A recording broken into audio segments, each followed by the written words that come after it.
নবীর আম্মায় কয় যেই দিন থেকে আমি আমার এই পেটের মধ্যে সন্তানের অবস্থাটা অনুভব করলাম, সেদিন থেকে কেমন জানি আমার অবস্থা চেঞ্জ হয়ে গেল, পরিবর্তন হয়ে গেল। কি ব্যাপার? কয় আমি যখন মাঝে মাঝে ব্যক্তিগত কাজে ঘরের থেকে একটু বাহিরে যাইতাম, এলাকার মাঝে যাইতাম, আমি দেখতাম রাস্তার দুই পাশের গাছগুলা কেমন জানি আমি আমেনার গা ঘেঁষে ঘেঁষে নুয়ে যেতে চাই। এখানেই শেষ না, সন্তান গর্ভে ধারণ করার পূর্ব থেকে মাঝে মাঝে পানির প্রয়োজনে আমি ঝমঝমের কূপের কাছে যাইতাম, আর দেখতাম জমজম কূপের কিনারার থেকে অনেক গভীরে জমজমের পানি, হাতের পেয়ালাটার মাঝে রশি বাইদা ওই পেয়ালাটাকে রশি ধরে ধরে নিচের থেকে পানি উঠাইতাম। কিন্তু আমার আল্লাহর কি কুদরত, যখন আমার পেটের মধ্যে সন্তানের অনুভব করলাম, এই সন্তান পেটে আসার পর থেকে নিয়ে যতবার আমি জমজম কূপের নিকট গেলাম, প্রত্যেকবার দেখলাম জমজম কূপের পানি জমজমের কিনারায় চলে আসছে।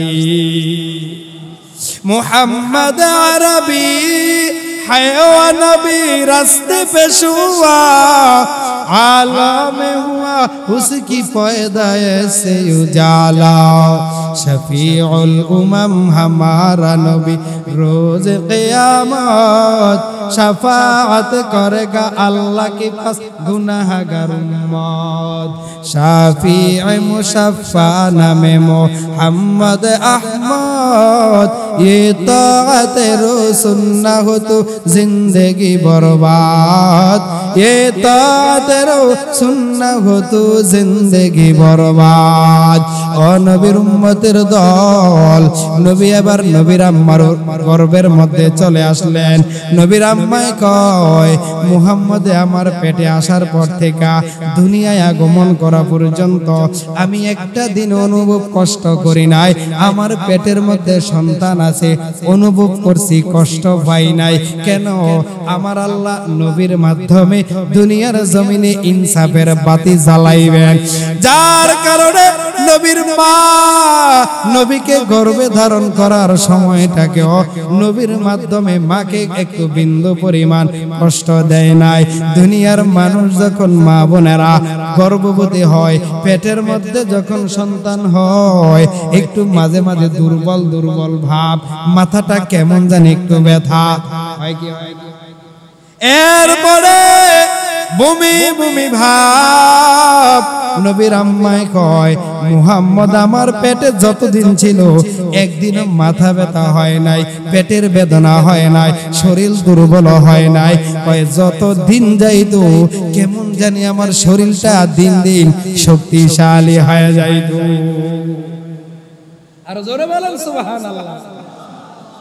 আমার নবী চূড়ান্ত ইসলামের বাতি নিয়ে জমিনে আগমন করবেন, যেই কোন ফ্যামিলিতে আল্লাহ আমার নবীরে দিবেন না। তিন ব্যক্তি চূড়ান্ত পরীক্ষার মাধ্যমে আল্লাহ আমার নবীরে পাঠাইলেন। ও নবীর উম্মতের দল, রহমতের নবী যখন জমিনে আগমন করবেন, এরই মাঝে নবীর আম্মা হঠাৎ করে অনুভব করলেন আমার শরীর থেকে কেমন জানি একটা আলো বিচ্ছুরিত হয়েছে। তাকায়া দেখলাম গর্ভে ধারণ করা সন্তান আমার চোখের সামনে। आए बाद सबा सोए मदीना जो गुजर हो, आए बाद सबा सोए मदीना जो गुजर हो, कुछ साक़ी कौसर मेरा गम के खबर लो, कुछ साक़ी कौसर मेरा गम के खबर लो, पाकीज़ा तरज़ अर्श बरी जन्नत फिरदौस, पाकीज़ा तरज़ अर्श भरी जन्नत फिरदौस आराम गहे पाक रसूल अरबी है आराम गहे पाक रसूल अरबी है ऐ तर्क वतन सुन्नत महबूब इलाही ऐ तर्क वतन सुन्नत महबूब इलाही यही है नबूवत की सदाकत की गवाही यही है नबूवत की सदाकत की गवाही वमा अरसलनाका इल्ला वमा अरसलनाका इल्ला रहमतल लिल आलमीन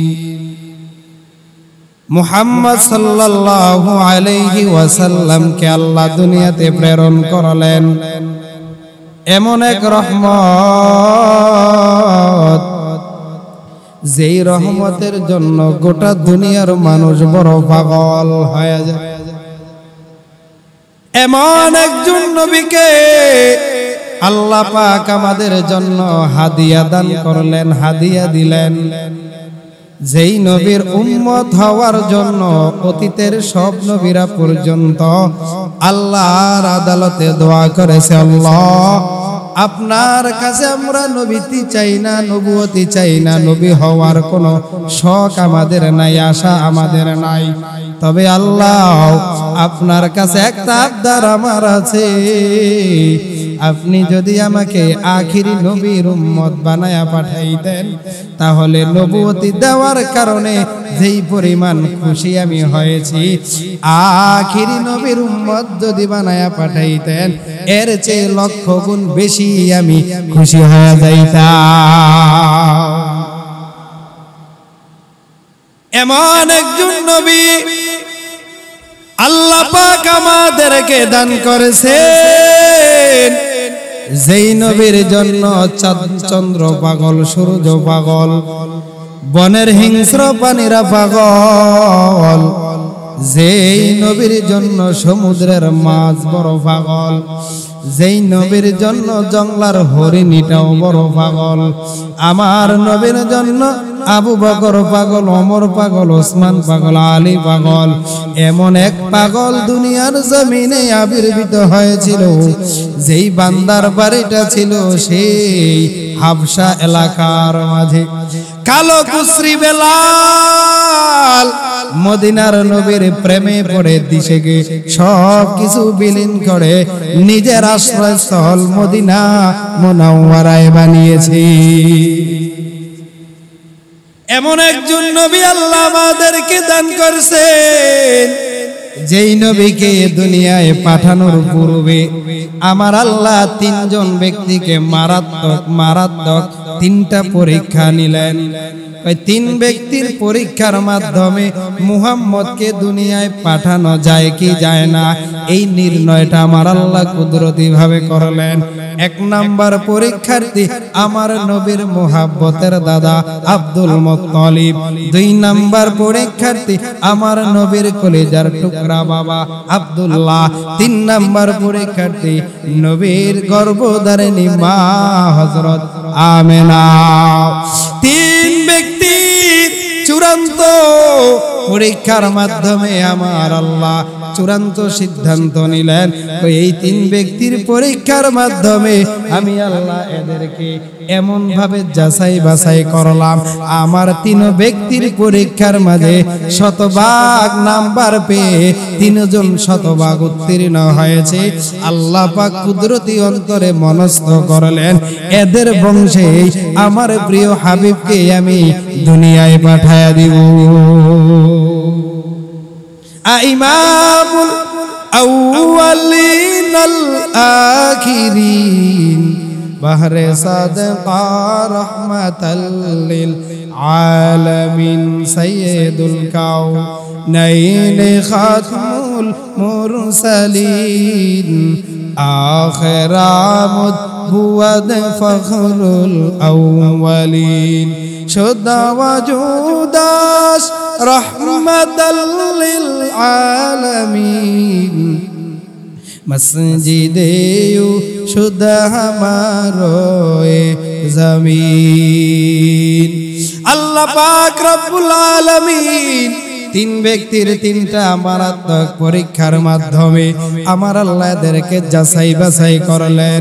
প্রথম পরীক্ষার্থী ছিল নবীর দাদা, দ্বিতীয় পরীক্ষার্থী ছিল নবীর বাবা, তৃতীয় পরীক্ষার্থী ছিল নবীর কলিজার টুকরা মাজান হযরত আমেনা। দাদা আব্দুল মুত্তালিব দুনিয়ার জমিনে যখন পদার্পণ করলেন, দেহটা ছিল অনেক উঁচু, দেহর সিনাটা ছিল একটু চওড়া, সুঠাম দেহের অধিকারী। যে দেখতো সেই পাগল। আব্দুল মুত্তালিবের জন্য চুলগুলা মাঝে মাঝে সাদা, এই সাদা চুলের মাঝে মাঝে মাঝে মেহেদি দিয়ে চুলগুলারে লাল আর কালো করে নিজের দেহটাকে আরো আকর্ষণীয় বানাইছে। নবীর দাদা আব্দুল মুত্তালিব নিজেকে অনেক সুন্দর সুঠাম দেহের অধিকারী বানাইয়া সমাজের মাঝে চলতেছেন। যে দেখে সেই নবীর দাদার পাগল হয়ে যায়। সব মানুষগুলা নবীর দাদার প্রতি একটা বিশ্বাসটাকে আস্থা রাখে। পয়গম্বরের দাদা আব্দুল মুত্তালিব একদিন চিন্তা করলেন, আমার ঔরস থেকে যদি একটা সন্তান নয়, দুইটা নয়, তিনটা নয়, 10টা সন্তান যদি আল্লাহ আমারে দান করে, এদের মধ্য থেকে একটা সন্তান আমি আল্লাহর রাস্তায় কোরবানি করে দিব। 10 সন্তানের পিতা আব্দুল মুত্তালিব কয়েক বছরের মাধ্যমে যখন হয়ে গেলেন, নবীর দাদা এবার 10 সন্তানের বাবা হয়ে আছেন। এর মাঝে এবার নিজের ওয়াদা, নিজের মান্যত পূরণের জন্য 10টা সন্তানের মধ্য থেকে কোন সন্তানটাকে আল্লাহর রাস্তায় কোরবানি করবেন, এই ফিকিরে আব্দুল মুত্তালিব এক জায়গায় বসা। আব্দুল মুত্তালিব চিন্তা ফিকির করলেন, কি করা যায়, কি করা যায়, কি করা যায়। এলাকার মানুষ ডাক দিয়া বলে, তুমি এমন করে 10টার মধ্যে কোনটাকে আল্লাহর রাস্তায় কোরবানি করবা, এটার কোনো অ্যানসার তোমার কাছে আছে? আব্দুল মুত্তালিব ডাক দিয়া বলে, না। কয়, তাহলে তোমারে আমরা একটা পরামর্শ দেই, একটা লটারি দাও। লটারি দাও। কি লটারি? কয়, প্রাথমিক অবস্থায় মুখের মাধ্যমে একটা ভোট নাও, মৌখিক ভোট। এই ভোটের মাধ্যমে এলাকার সব মানুষগুলা যখন একেবারে চূড়ান্ত সিদ্ধান্ত দিল আব্দুল্লাহ নামের সন্তানটারে আল্লাহর রাস্তায় কোরবানি করে দাও, অর্থাৎ আমার নবীর যে বাবা, এই নবীর বাবাকেই সবাই বলছে আব্দুল্লাহকে আল্লাহর রাস্তায় কোরবানি করে। বাঁচানোর মালিক কে? জোরে বলেন, বাঁচানোর মালিক কে? নবীর দাদা আব্দুল মুত্তালিব এমনিতে আব্দুল্লাহর প্রতি একটু মায়া যখন বেশি ছিল, মনটা চায় না আব্দুল্লাহরে কেমন করে আল্লাহর রাস্তায় কুরবানি করে দিব। ওই 10টা সন্তানের মাঝে আব্দুল্লাহ দেখতেও সুন্দর, দেখতেও অনেক উঁচা লম্বা দেখা যায়, চেহারাটার মাঝে একটা মায়া মায়া মায়া মায়া ভাব এসে যায়। আব্দুল্লাহরে আমি জবাই করব না। কেন? কয়, এখন আমি আব্দুল্লাহর বিপরীতে যা কিছু করা লাগে সব করতে রাজি আছে। আব্দুল মুত্তালিব এবার 2টা লটারি করলেন, 10টা উটের নাম নিলেন, অপর দিকে নবীর আপন আব্বা আব্দুল্লাহর নাম নিলেন। এবার লটারি দিলেন, এই লটারির মধ্যে যার নাম উঠবে তাকেই নবীর দাদা জবাই করবেন।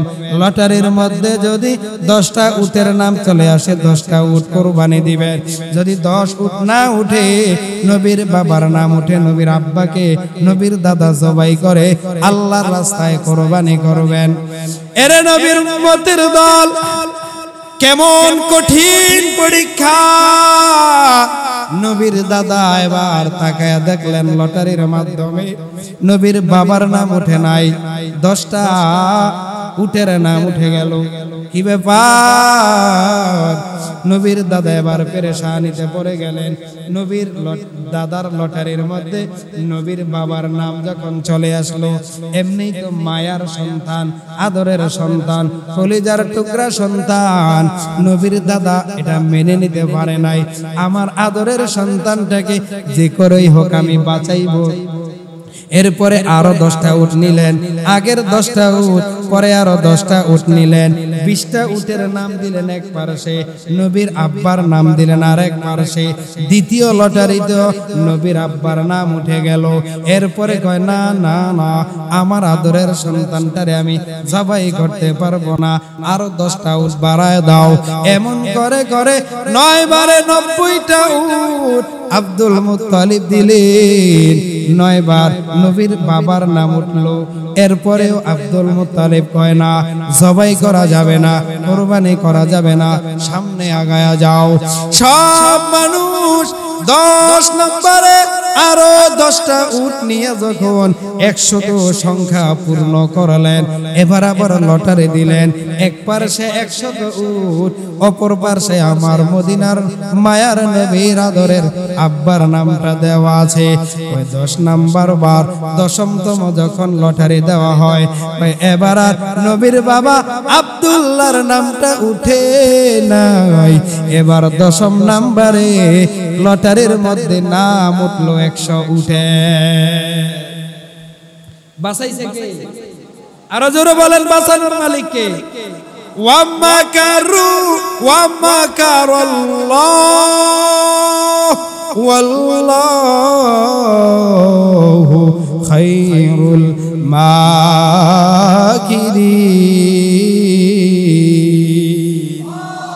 ই কালাম জিন্দা কুরআনে হাকিম হিকমতে لا يزال اسمه قديم جميع العلم في القرآن حكيم تقاصرت عنه أفهام الرجال بخا قرآن كلام الله بشنو قديم أستي قديم أستي نعينو। ধরায় যখন আসলেন নবী, তাহার পাগল হলো সবই। মানুষ হয়ে আজও আমরা, মানুষ হয়ে আজও আমরা নবীকে কেউ চিনি না। নবী আমার হিজরত করেন মক্কা থেকে মদিনা। শুনো শুনো শুনো মুমিন, শুনো নবীর ঘটনা। নবী আমার হিজরত করেন মক্কা থেকে মদিনা। নবী আমার হিজরত করেন মক্কা থেকে মদিনা। নবী যখন রাস্তায় চলে, গাছপালারাও সালাম বলে। নবী যখন রাস্তায় চলে, গাছপালারাও সালাম বলে। ডানে বামে তাকায় নবী, কাউকে দেখতে পাইল না। নবী আমার হিজরত করেন মক্কা থেকে মদিনা। নবী আমার হিজরত করেন মক্কা থেকে মদিনা। নবীর বয়স যখন 40 হলো, নবুয়তের দায়িত্ব পেল। বয়স যখন 40 হলো, নবুয়তের দায়িত্ব পেল। দাওয়াতে নিয়ে চলছে নবী, কেউ মানে কেউ মানে না। দাওয়াত নিয়ে চলছে নবী, কেউ মানে না। নবী আমার হিজরত করেন মক্কা থেকে মদিনা, নবী আমার হিজরত করেন মক্কা থেকে মদিনা। দাওয়াত নিয়ে তায়েফ গেলে, পাথরের আঘাত পেলে। দাওয়াত নিয়ে তায়েফ গেলে, পাথরের আঘাত খেলে। তারপরেও তাদের লাগি মনে কষ্ট রাখলো না। নবী আমার হিজরত করেন মক্কা থেকে মদিনা, নবী আমার হিজরত করেন মক্কা থেকে মদিনা। শুনো শুনো শুনো মুমিন, শুনো নবীর ঘটনা। নবী আমার হিজরত করেন মক্কা থেকে মদিনা। ভাইরা আমার, মায়ার নবীর বাবা এবার লটারির মাধ্যমে বেঁচে গেলেন। আল্লাহ আমার নবীর বাবারে বাঁচাইয়া দিলেন। বড় হতে হতে হতে হতে যখন প্রাপ্ত বয়স্কে চললেন, এবার নবীর বাবা আব্দুল্লাহ একদিন নিজের কোনো একটা ব্যক্তিগত কাজে মক্কা থেকে মদিনার ময়দানে রওনা হয়ে গেলেন। পায়ে হেঁটে হেঁটে পাহাড়ের গিরি গিরি পথ, এই পথ ধরে ধরে নবীর বাবা যখন মদিনার দিকে রওনা হয়ে গেলেন, চলার পথে হঠাৎ একটা মেয়ে ডাক দিয়া বলল, ফাতেমা নামের একটা নারী, এই মক্কার সন্তান আব্দুল্লাহ, তোমার চেহারাটার মধ্যে একটা সৌন্দর্য আছে, আমি তোমার কাছে আমার পক্ষ থেকে বিবাহের এজাব পাঠাইলাম, তোমার পক্ষ থেকে আমি কবুলের আওয়াজ শুনতে চাই। নবীর বাবা ডাক দিয়া কয়, আমি যেখানে সেখানে বিবাহ বসবো না, আমি রাস্তাঘাটে খোলা না, আমি রাস্তাঘাটে বিবাহ বসতে পারবো না। নবীর বাবা মহিলাকে জবাবটুকু দিয়া সামনে যখন আর দুইটা কদম বাড়াইলেন, ওই মহিলায় পিছন থেকে ডাক দিয়া কয়, রে আব্দুল্লাহ, তোমার কাছে আবদার জানাই, তোমার কাছে বিবাহের পয়গাম দিলাম, আমাকে যদি বিবাহ করতে না চাও, আমার মনের আশাটা তুমি একটু পূরণ করে দাও। নাউজুবিল্লাহ, আরো জোরে বলেন নাউজুবিল্লাহ।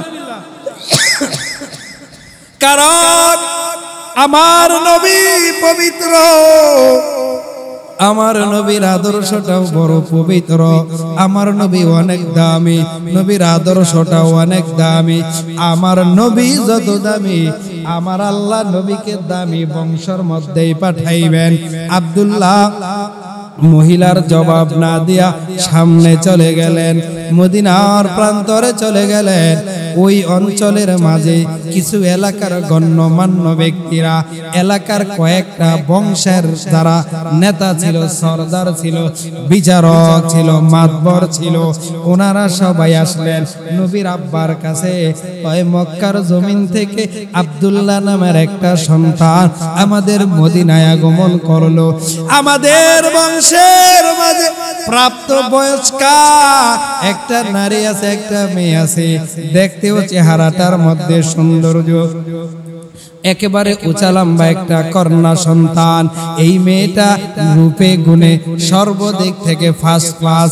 আমাদের মেয়েটাকে মক্কার সুঠামদের অধিকারী আব্দুল্লাহর কাছে আমরা হস্তান্তর করতে চাই।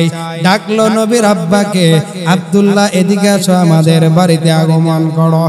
ডাক দেওয়ার পর আমার নবীর আব্বাকে ওনারা ওনাদের বাড়িতে নিয়ে আমেনার কাছে যখন বিবাহের পয়গাম দেয়, আমেনা মক্কার কথা শুনিয়া এক কথায় রাজি হয়ে গেল। এক পর্যায়ে নবীর আব্বা যখন এলাকার মুরব্বীদের কথা মানতে গিয়া ওই হযরত আমেনাকে বিবাহ করলেন।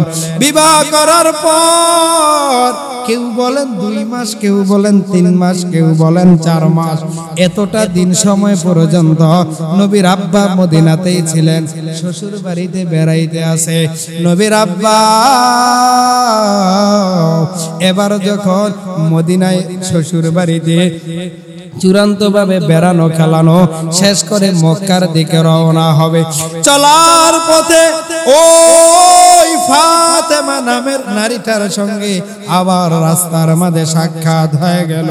ডাক দিয়া বলে, রে আব্দুল্লাহ, কি ব্যাপার, তোমার চেহারার সেই নূর কোথায় গেল, সেই আলোটা কোথায় গেল?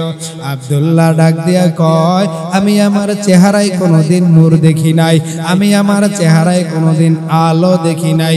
কয়, তুমি যদিও তোমার চেহারার মাঝে আলো না দেখো, আমি ফাতেমা কিন্তু তোমার চেহারার মাঝে একটা নূরের আলো দেখেছিলাম, যে আলোটার জন্য পাগল হয়ে 2, 2.5, 3 মাস আগে তোমাকে আমার পক্ষ থেকে বিবাহের পয়গাম পাঠাইলাম।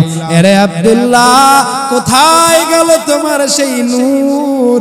ও মুসলমান, ইতিহাসবিদরা লেখেন, ওই নবীর আব্বা যখন মদিনায় গিয়ে নবীর আম্মাকে বিবাহ করলেন, দাম্পত্য জীবন যখন শুরু হয়ে গেল, এই 3 মাসের ভিতরে আমার আল্লাহ নবীর বাবার উরুস থেকে একটা ফোঁটা পানি নিয়া নূরের সেই আলোটা নবীর মায়ের গর্ভে নিয়ে গেছে। পয়গম্বর বাবার উরুস থেকে এবার মায়ের গর্ভে পয়গম্বরের বাবা এবার যখন নবীর আম্মাকে নিয়ে আপন গৃহের দিকে রওনা হয়ে গেলেন, মক্কার দিকে রওনা, ওই মহিলাটা বুঝতে পারে নাই এমন একদিন চলে আসলো। আব্দুল্লাহ একদিন নবীর আম্মার থেকে বিদায় নেয়, ও আমেনা, কয়েকটা দিনের জন্য আমাকে একটু রুখসত দাও, ছুটি দাও, আমি ব্যবসার কাজে শাম দেশের মাঝে যাব, এলাকার অনেক মানুষগুলা শাম দেশে যাবে।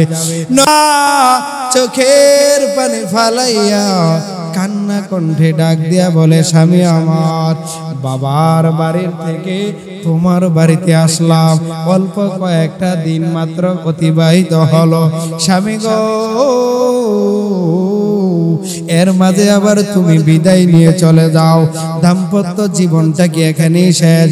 নবীর আব্বাই নবীর আম্মার মাথার মধ্যে হাত বুলায় বলে, ও বিবি আমার, না না না, আমরা আমাদের দাম্পত্য জীবন এখানেই শেষ করতে চাই না, আমি একাই তো শাম দেশে ব্যবসার জন্য যাব না, এলাকার অনেক মানুষ আমাদের সঙ্গে যাবে, বিবি গো, মাসখানেক পরে আবার আমরা সকলেই একই কাফেলার সঙ্গে এলাকার মাঝে চলে আসব। নবীর আব্বা যখন নবীর আম্মার থেকে বিদায় নিয়ে শাম দেশের সফরে চলে গেলেন, এরই মাঝে নবীর আম্মা কেমন জানি পেটের বাচ্চার অনুভব করলেন। নবীর আম্মাই কয়, যেই দিন থেকে আমি আমার এই পেটের মধ্যে সন্তানের অবস্থাটা অনুভব করলাম, সেদিন থেকে কেমন জানি আমার অবস্থা চেঞ্জ হয়ে গেল, পরিবর্তন হয়ে গেল। কি ব্যাপার? কয়, আমি যখন মাঝে মাঝে ব্যক্তিগত কাজে ঘরের থেকে একটু বাহিরে যাইতাম, এলাকার মাঝে যাইতাম, আমি দেখতাম রাস্তার 2 পার্শ্বের গাছগুলা কেমন জানি আমি আমেনার গা ঘেঁষে ঘেঁষে নুয়ে যেতে চাই। এখানেই শেষ না, সন্তান গর্ভে ধারণ করার পূর্ব থেকে মাঝে মাঝে পানির প্রয়োজনে আমি ঝমঝমের কূপের কাছে যাইতাম, আর দেখতাম জমজম কূপের কিনারার থেকে অনেক গভীরে জমজমের পানি, হাতের পেয়ালাটার মাঝে রশি বাইদা ওই পেয়ালাটাকে রশি ধরে ধরে নিচের থেকে পানি উঠাইতাম। কিন্তু আমার আল্লাহর কি কুদরত, যখন আমার পেটের মধ্যে সন্তানের অনুভব করলাম, এই সন্তান পেটে আসার পর থেকে নিয়ে যতবার আমি জমজম কূপের নিকট গেলাম, প্রত্যেকবার দেখলাম জমজম কূপের পানি জমজমের কিনারায় চলে আসছে। মুহাম্মদ আরবি হায়ওয়া নবী রাস্তে पे हुआ, आलम हुआ उसकी पैदाइश से उजाला, शफीउल उमम हमारा नबी रोज क़यामत शफाअत करेगा अल्लाह के पास गुनाहगार उम्मत, शाफी मुशफ़्फ़ा नामे मोहम्मद अहमद, ये ताअत रो सुन्ना हो तो जिंदगी बर्बाद, ये ताअत रो सुन्ना हो तो जिंदगी बर्बाद। ओ नबीर उम्मतेर दल, नबी एबार नबीर आम्मार गर्भेर मध्य चले आसलेन। नबीर आम्माय कय मुহাম্মদ আমার পেটে আসার পর থেকে দুনিয়ায় আগমন করা পর্যন্ত আমি একটা দিন অনুভব কষ্ট করি নাই। আমার পেটের মধ্যে সন্তান আছে, অনুভব করছি, কষ্ট পাই নাই। কেন? আমার আল্লাহ নবীর মাধ্যমে দুনিয়ার জমিনে ইনসাফের বাতি জ্বালাইবেন, যার কারণে নবীর মা নবীকে গর্ভে ধারণ করার সময়টাকেও নবীর মাধ্যমে মাকে একটু বিন্দু পরিমাণ কষ্ট দেয় নাই।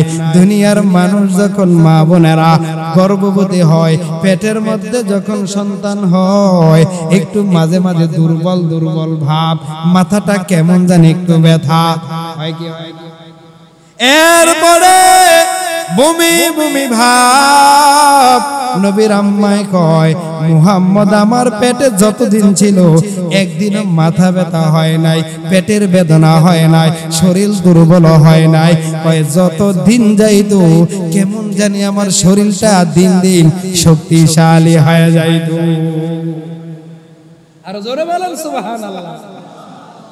আমার নবী চূড়ান্ত ইসলামের বাতি নিয়ে জমিনে আগমন করবেন।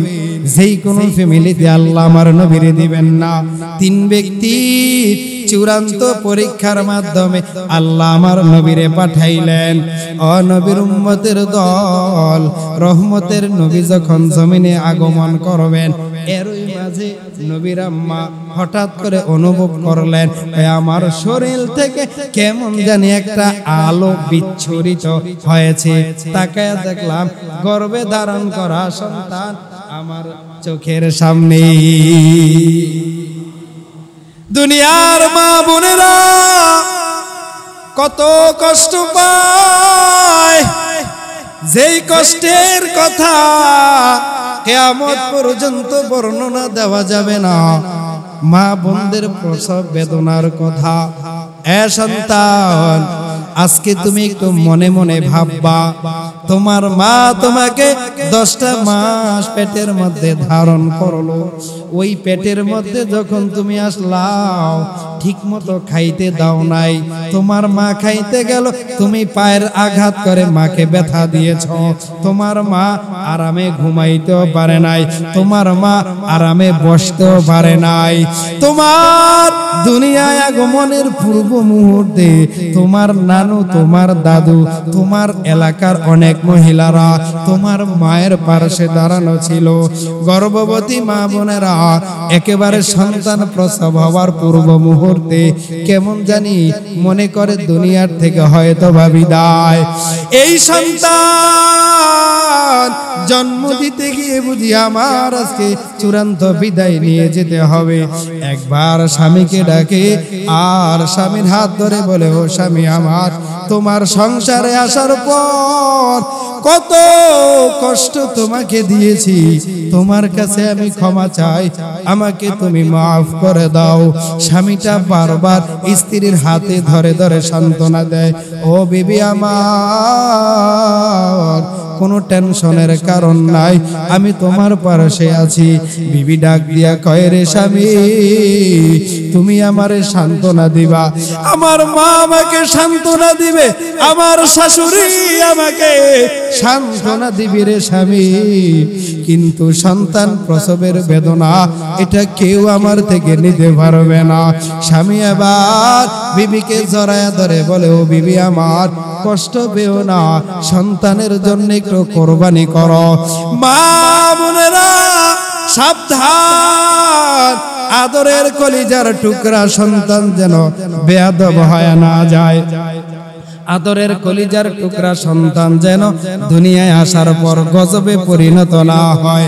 এ সন্তানেরা, তোদের কাছে আমি কঠোর ভাষায় বলি, রহমতের নবী কয়, কোন সন্তান যদি আপন মা আপন বাবার সাথে এমন আচরণ করে যেই কথার কারণে মায়ের মনে কষ্ট পায়, বাবার মনে কষ্ট পায়, যে আচরণের কারণে মা বাবা যদি তিল পরিমাণ কষ্ট পায়, ওই সন্তান কিয়ামত পর্যন্ত নামাজ পড়বি, তাহাজ্জুদ পড়বি, আল্লাহর আদালতে বিন্দু পরিমাণ গ্রহণযোগ্য হবে না।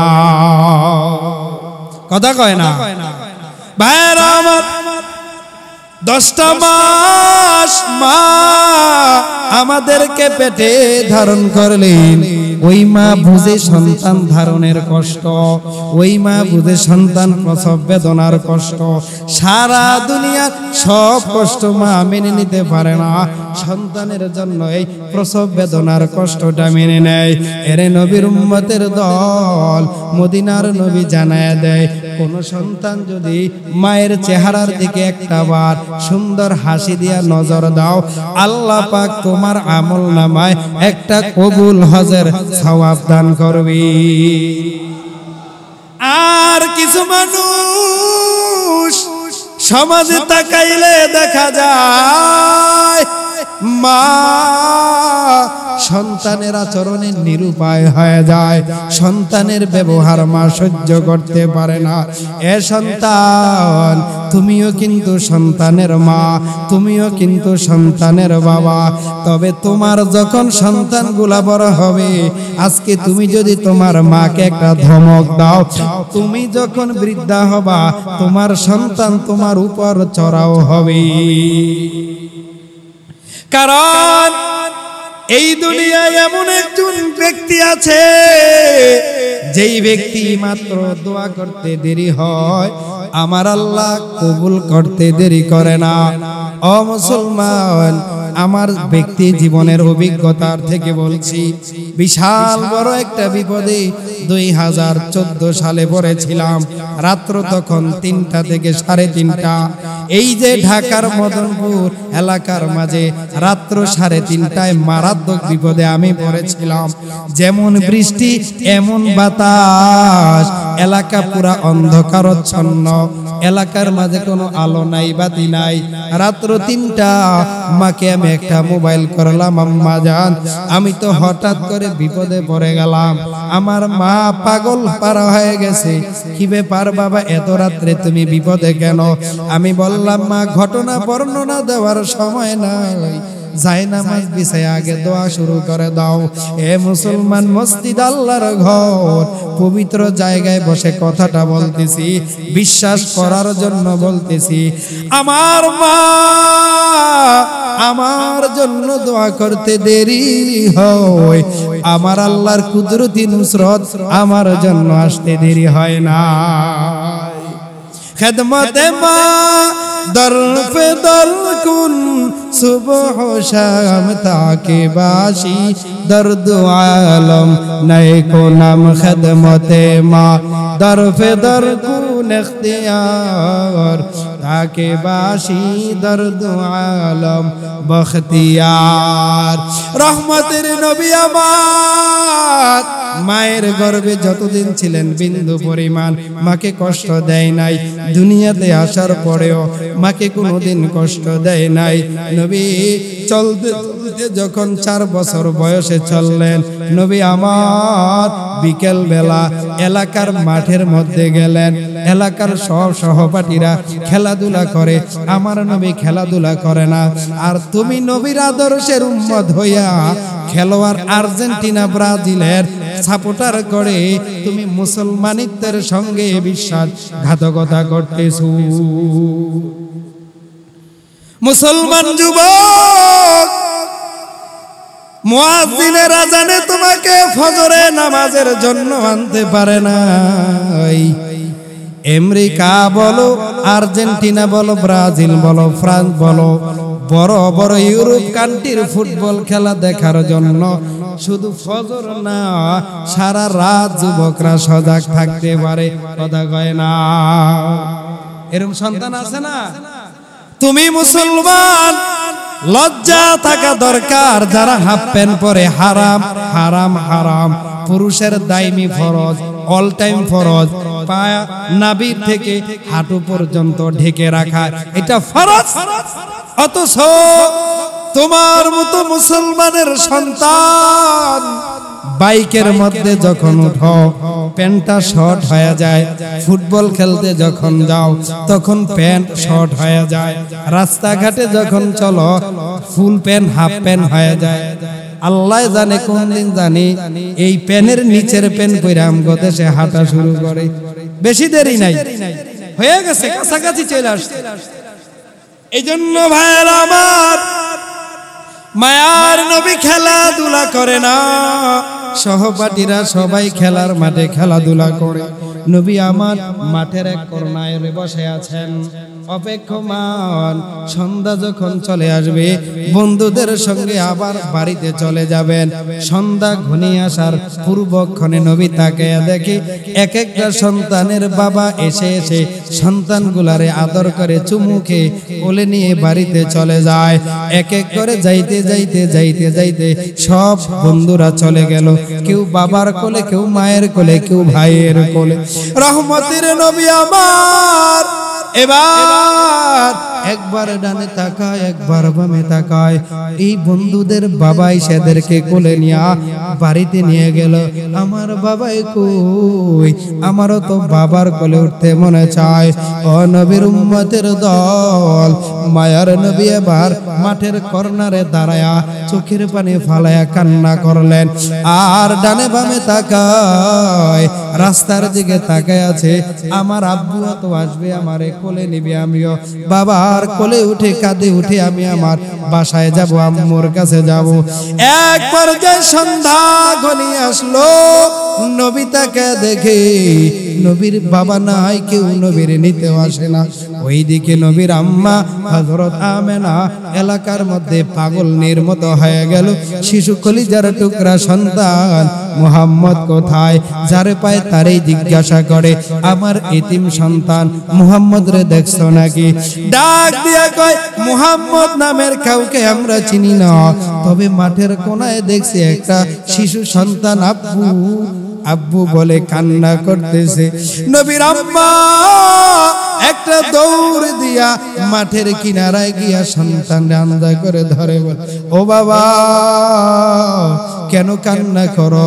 মায়ার নবী ডাক দিয়া কয়, গো মা, আমি অনেক বন্ধুদের নিয়ে মাঠের মধ্যে খেলার জন্য আসলাম, কিন্তু বড় দুঃখ লাগলো, সব বন্ধুগুলা দেখলাম বাবার কোলে উঠে বাড়িতে চলে গেল। বলো আমার আব্বু কোথায়? আমার বাবা কি আমাকে কোলে করে বাড়িতে নিয়ে যাবেন? নবীর আম্মা কাপড়ের আঁচল দিয়ে চোখের পানি লুকায়। নবী আমার মায়ের কপালের মধ্যে চুমু দেওয়ার জন্য যখন কাপড়ের আঁচলটা একটু সরায়, তাকে দেখে নবীর আম্মা চোখের পানি ফালায়া কান্না করে। নবী আবার একবার ডান কাঁধে চুমু খায়, একবার বাম গালে চুমু খায়, আর বলে, আম্মু গো কেন তুমি কাঁদো? নবীর আম্মা নবীর গালে চুমু খায়া বলে, রে সন্তান, তুই দুনিয়ায় আসার 2-3 মাস আগেই তোর বাবা দুনিয়ার থেকে বিদায় নিয়ে চলে গেল। নবী ডাক দিয়া কয়, আমার বাবার কবরটা কথা আমি একটু দেখতে যেতে চাই। নবীর আম্মা ডাক দিয়া কয়, সন্তান চলো, এখন আগে বাড়িতে যাব, আগামীকাল তোমার দাদার কাছে বলে তোমারে তোমার বাবার কবরের দেখার জন্য পাঠায় দেব। নবী আবার বাবাকে পায় নাই, কবর দেখবে, সান্ত্বনা পাবে, এই চিন্তা করে নবী এবার মায়ের কোলে করে বাড়িতে চলে গেলেন। পরের দিন সকাল বেলা আমেনা নবীর দাদার ডাক দিয়া কয়, আব্বা জান, আপনার নাতি আপনার সন্তানকে পায় নাই, আপনার সন্তানের কবরটা একটু দেখতে চায়। এবার নবীর দাদা তিনজন ব্যক্তিকে সহ দিয়া, একজন হলো নবী, নবীর আম্মা, আর একজন উম্মে আইমান নামের আর একজন খাদেমকে দিয়া তিনজনকে মদিনায় পাঠায় দিলেন, যাও আমার নাতিরে তার বাবার কবরটা দেখায় নিয়ে আসো। নবী আবার আনন্দে মায়ের সঙ্গে মিষ্টি মিষ্টি গল্প করে, আর অন্যদিকে নবীর মা নবীর সুন্দর সুন্দর কথা বলে, ভিতরটা কেমন জানি কেঁপে ওঠে। রহমতের নবী আবার মজার মজার কথা বলে, কারণ আমার নবী তো দুনিয়ার সবচেয়ে সুন্দর ভাষায় কথা বলতেন। আমার নবীর চেহারাটা ছিল সবচেয়ে সুন্দর, নবীর চেহারার চাহনি ছিল একেবারে সুন্দর, চোখের দৃষ্টিপাত ছিল একেবারে সর্বোচ্চ মানের সৌন্দর্য। নবী আবার মা আর একজন খাদেম উম্মে আইমানকে নিয়া মদিনায় চলে গেলেন। বাবার কবর দেখা মক্কার দিকে যখন ফিরলেন, চলার পথে বহু দূর আসলেন, এমন সময় নবীর আম্মায় কয়, আইমান রে, আমার একটু বাহন থেকে নামায়া দাও, কেমন জানি পেটের মধ্যে একটু ব্যথা ব্যথা ভাব। আর আইমান এই কথা শুনে নবীর আম্মাকে ওই উটের বাহন থেকে নিচে নামাইয়া মরুভূমির মাঝে শোয়া দিলেন। নবীর আম্মায় কয়, আইমান, আমার সন্তানটারে একটু আবার বুকের হয়তো আজকে আবার বিদায় ঘন্টা বেজে গেছে, আমার সন্তান বাবা পায় নাই। নবী আমার সন্তান তার বাবার কবর দেখলো। বাড়ি চলার পথে এখন কেমন জানি আমার ব্যথাটা বাড়তেছে বাড়তেছে বাড়তেছে, পেটের ব্যথা উপরে উঠতে উঠতে বুকের মাঝে চলে আসলো। সন্তানটারে আন্দা করে দুই গালে চুমু খায় আর চোখের পানি ফালায় কান্না করে। নবী শিশু মানুষ ডাক দিয়া কয়, আম্মা জান, কেন আপনি কাঁদেন? আপনার কান্না আমি সহ্য করতে পারি না। নবীর আম্মায় ডাক দিয়া কয়, রে বাবা, সন্তান হারানোর ব্যথা তোকে বলা যাবে, কিন্তু তোকে কোনোদিন বোঝানো যাবে না। এই কথাটা বলে নবীর আম্মা দুনিয়ার থেকে বিদায় নিয়ে গেলে। নবী আবার চোখের পানি কান্না করে আর বলে, ও আইমান, ভাগ্যটা বুঝি এতই খারাপ, যেই বাবারে পাই নাই কবর দেখতে গিয়ে এখন মারেও বুঝি হারাইল। নবী এবার সান্ত্বনার বাণী নিয়ে দাদার কাছে লালিত পালিত হয়। এরে নবীর উম্মতের দল, শিশু বয়সে নবী এতিম ছিলেন, মাও ছিল না, বাবাও ছিল না। 8 বছর বয়সে দাদাও বিদায় নিয়ে চলে গেলেন। তোমার পায়ে আমার হাত, যেই নবী এত কষ্ট করে বড় হইলেন, যেই নবীর মায়ের জন্য কাঁদেন, যেই নবী বাবার জন্য কান্না করলেন, প্রাপ্ত বয়স্ক হওয়ার পর ওই মা বাবার থেকে আমার নবী তোমার আর আমার ফিকিরে কান্না করেছি। চোখের পানি ফেলে আল্লাহর আদালতে কান্না করে বলে, আল্লাহ, জীবনে কম কাঁদা আমারে কাঁদাও নাই, মা হারানোর কাঁদা, বাবা হারানোর কাঁদা, তবে কোনো কষ্ট আমার মনে থাকবে না। আমার এতিম উম্মত গুলারে তুমি জাহান্নামের আসামি বানায়া কবরে পাঠায়ো না। এ নবীর উম্মতের দল, কত নরম ভাষায় তোমাদেরকে বুঝাইতে চাই, কবরের চিন্তা বুঝাইতে চাই। কবরে তো একদিন চলে যাব। দুনিয়ার বাড়ি আছে, গাড়ি আছে, নারী আছে, সম্পদ আছে, ক্ষমতা আছে। আলহামদুলিল্লাহ, এই দুনিয়ায় লঞ্চে চড়লাম, বাসে চড়লাম, ভিআইপি ট্রেনেও চড়লাম, বিমানের মাঝে আমার আল্লাহ চালাইলেন। কিন্তু যত জায়গায় গেলাম, লঞ্চেও দেখলাম ভিআইপি সার্ভিস, বাসের মধ্যে দেখলাম ভিআইপি সার্ভিস, ট্রেনের মধ্যে দেখলাম ভিআইপি সার্ভিস, বিমানের মাঝে দেখলাম ভিআইপি সার্ভিস।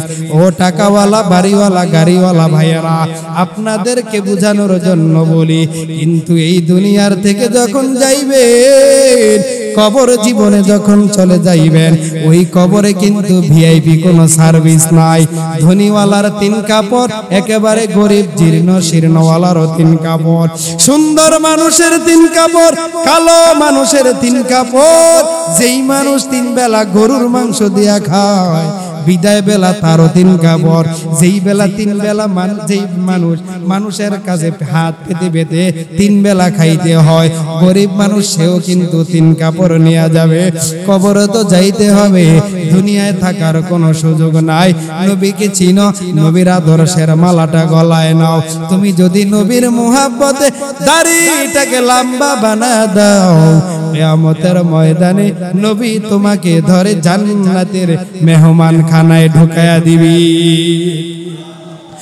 আর যদি মনটাকে নবীর ভালোবাসার ক্ষেত্রে জবাই করতে না পারো, নিজের মন চাই জিন্দগিটাকে যদি কন্ট্রোল করতে না পারো, গালের দাড়িটা যদি লম্বা করতে না পারো, তোমরা কি মনে করো গালের দাড়ি লম্বা করলে বুঝি মুরব্বি মুরব্বি ভাব?